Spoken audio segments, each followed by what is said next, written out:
यह उस सीट से हार जाने की खुशी है जिसमें मल्लाह जाति के लोगों की बहुलता है।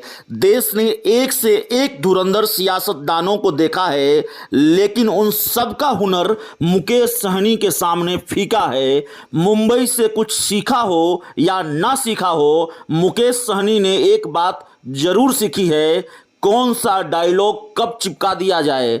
इसलिए जैसे ही कल खबर आई कि वीआईपी की नाव बोचहां में डूब गई है, पूर्व मंत्री महोदय ने तत्काल डायलॉग चिपकाया, हमारी हार में ही हमारी जीत है। यह नए किस्म के चाणक्य हैं, क्या रसूख है और अपने समाज के वोटरों पर क्या पकड़ है।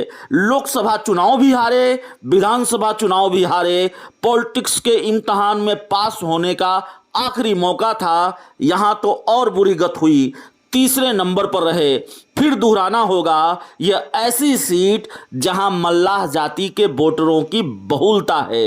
रमई राम जैसे कद्दावर की बिटिया को टिकट दिया सो अलग।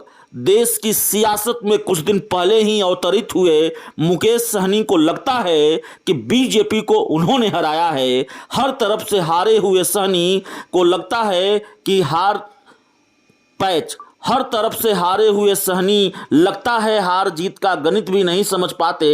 बीजेपी के प्रदेश अध्यक्ष संजय जायसवाल का बोचहां में विरोध उन्हें याद नहीं है। एक खास समाज की नाराजगी ने बीजेपी की हार की पटकथा लिखी है। ऊपर से आरजेडी के मुसाफिर पासवान को सहानुभूति वोट भी मिले।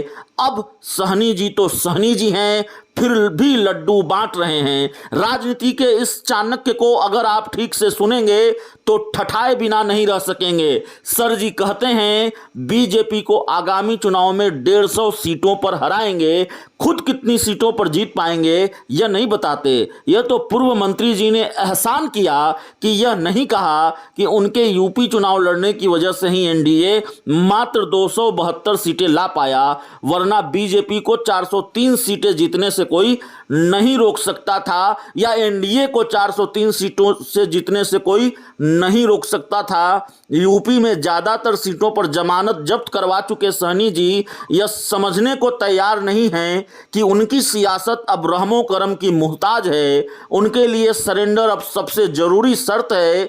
बीजेपी के सामने करें या आरजेडी के सामने, शायद कर भी दें, कम से कम लालू यादव तो उन्हें आजकल खूब याद आ ही रहे हैं। लेकिन अगर नहीं करेंगे और राजनीतिक रूप से खोखले होने के बावजूद दूसरों को हराने का मुगालता लिए घूमते रहेंगे तो फिर सहनी जी को भगवान ही बचाए।